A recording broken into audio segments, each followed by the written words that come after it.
I've been, I've been thinking about this since a young age, so it means the world to me. Bradley Beal is officially no longer a member of the Phoenix Suns, and in a summer already bursting with wild NBA movement. This might be the most quietly seismic shift yet. For months, whispers of trades and murmurs of tension surrounded Bell's name now. Those whispers have turned into a full-fledged exodus. The Suns didn't trade him. They didn't get a haul of draft picks or shuffle him off to a desperate contender. No, they bought him out. Just like that. One of the highest-paid players in the league, a former All-Star with scoring titles on his resume, was cut loose like yesterday's news. It's a move that's not only rare, but nearly unprecedented for a player of Bell's stature and contract size, and the implications ripple far beyond Phoenix. Let's start with the raw truth. The Phoenix Suns looked at Bradley Beal and his monstrous contract and decided they were simply better off without him. That's not hyperbole. That's not speculation. That's what waiving and stretching a contract of this magnitude means. When a franchise chooses dead cap money over your go get the ball, chase it and just try to keep going. But it's a long series, continued presence on the roster, they've made a crystal clear statement. And for Bell, that statement speaks volumes about where his value stands in the league right now.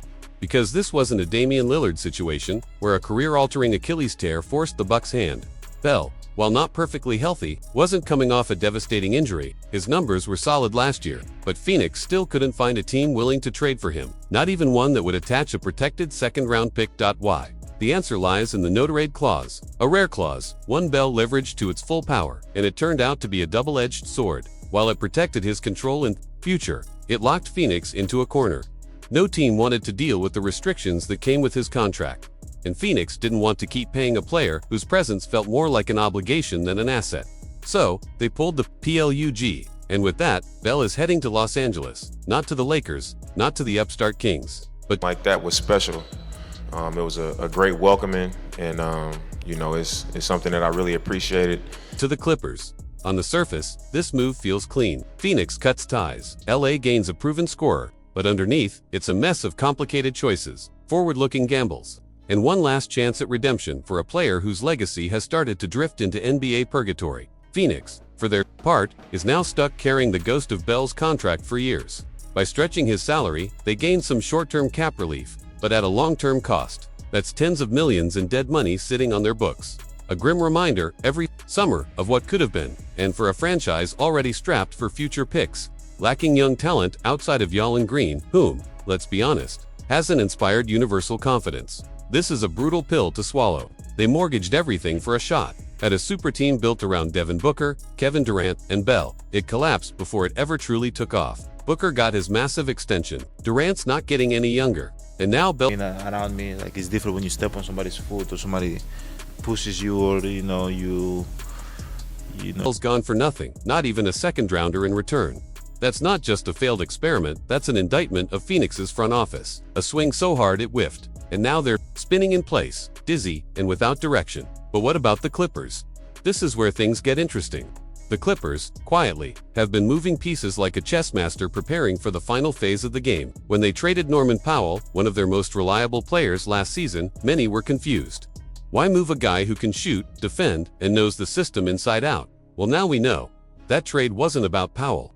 It was about clearing space, not just cap room, but positional room, rotation room. The Clippers made that move with Bell already on their minds. They didn't just trade Powell for the sake of change. They swapped him for John Collins, a frontcourt piece to balance out the floor, knowing full well Bell was on the way. They played the long game, and now they've got their man. And for just $5 million, envision your role looking like this season as opposed to last? I can definitely go back to being a brand dollars a year. Bell is an absolute steal.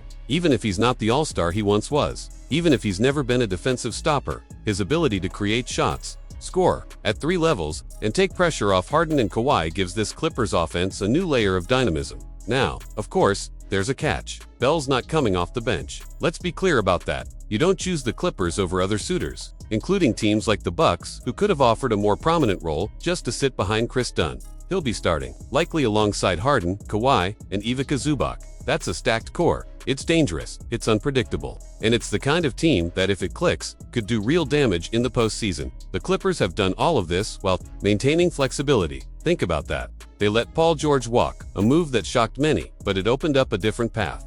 They've kept Kawhi, they've added Collins, they've brought in Bell, and they haven't chained themselves. 2 future deals they can't escape. Watched the boxing card that happened last night. You know, it was an exciting card. This is a team that's repositioned itself in a loaded Western Conference with precision, discipline, and just enough risk to make them dangerous. Bell, meanwhile, finds himself at a crossroads. This season isn't just a fresh start. It's an audition if he plays well to 18 points per game, near 40% from 3. Reliable minutes, then he becomes an asset again. Not just to the Clippers, but across the league. In 2026, he'll be an unrestricted free agent, and if his Clippers stint reignites the version of Bell that once averaged over 30 points a game in Washington, he'll get a healthy contract again. Not the $50 million a year he used to command, but maybe $15 to $20 million. A real second wind. A new chapter. But if he flounders, if the effort issues continue, if injuries linger, if his role gets murky, then Bell becomes a minimum deal player. A mid-level flyer. Another name on the buyout market, and the Clippers. They'll have a choice to make. Do they re-sign Bell and give up some of that precious flexibility they've been preserving for 2027? Do they invest in a future where he's a core part of the team? Or do they let him walk, just as they did with Paul George, and pivot again? Bell's fate and the Clippers' future are now intertwined. One big season could redefine both. That's what makes this so fascinating. We're not just watching Bell try to redeem his career.